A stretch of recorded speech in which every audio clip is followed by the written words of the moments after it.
Meus caros amigos e amigas, vocês estão no canal Espiritismo Explicado, eu sou Lazarino Barbo.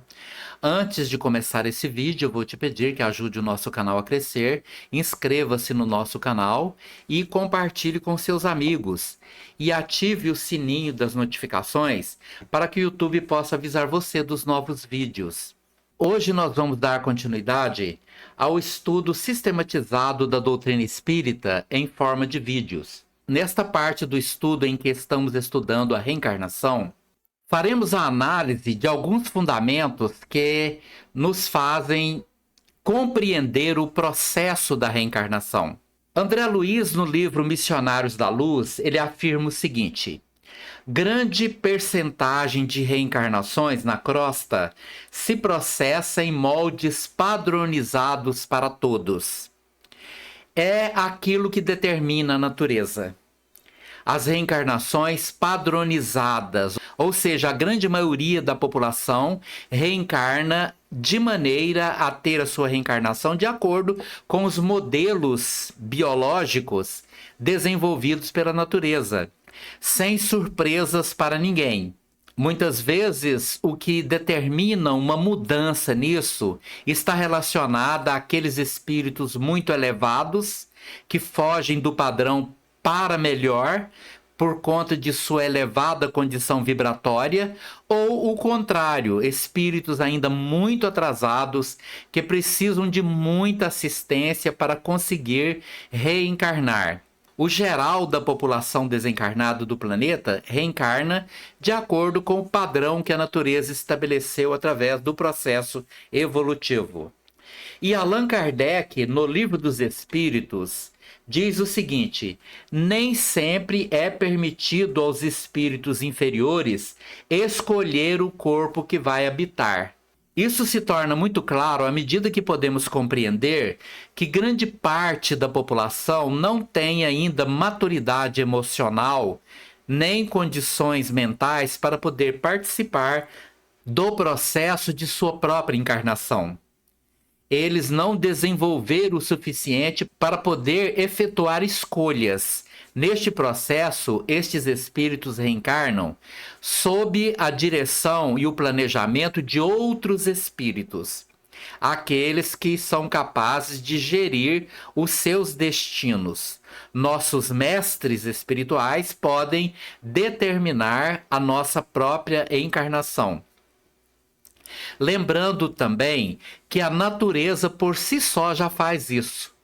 A qualidade do corpo que vou habitar é muito mais determinada pelos condicionamentos perispirituais. Perispíritos organizados produzem corpos mais organizados e saudáveis. Perispíritos desorganizados vão gerar corpos desorganizados e doentios.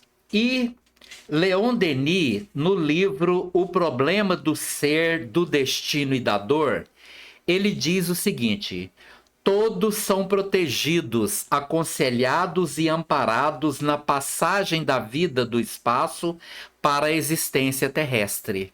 Ou seja, há um esforço da espiritualidade em proteger, amparar, ajudar os espíritos diante da sua encarnação no seu processo reencarnatório, embora em muitas circunstâncias isso não seja possível, porque os espíritos reencarnam em algumas situações de maneira compulsória, nem sabem que vão reencarnar, quando são direcionados para a reencarnação sem que tenham conhecimento do que está acontecendo com eles.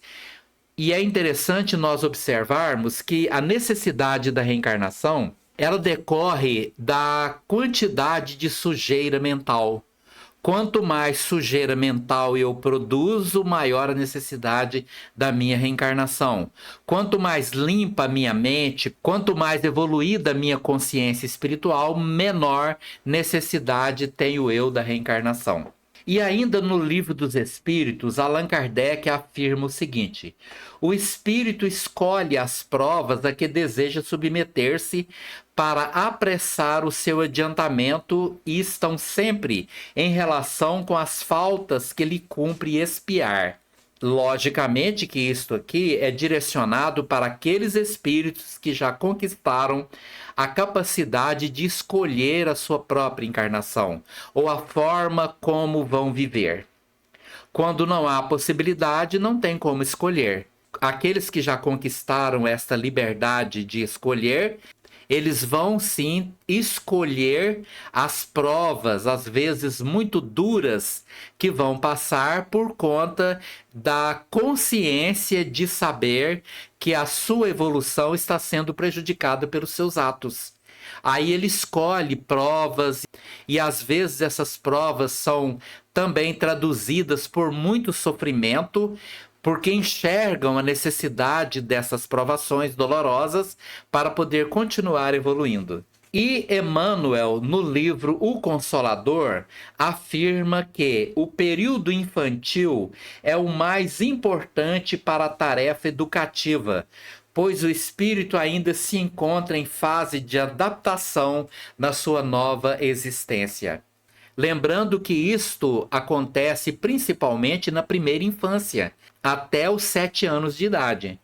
Quando os perispíritos não estão ainda completamente integrados ao corpo físico, porque esta integração ocorre ao longo do tempo, então estes espíritos têm maior facilidade para aprender com os exemplos das pessoas que irão educá-los. Nessa condição, o espírito muitas vezes não vai ouvir muito o que se diz, mas ele vai ter uma tendência a copiar aquilo que é experienciado ao seu lado durante a sua convivência.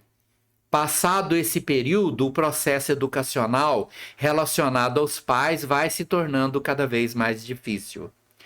Muito obrigado pela sua atenção. Se você gostou desse vídeo, deixe aí o seu like. Obrigado por você estar aqui conosco.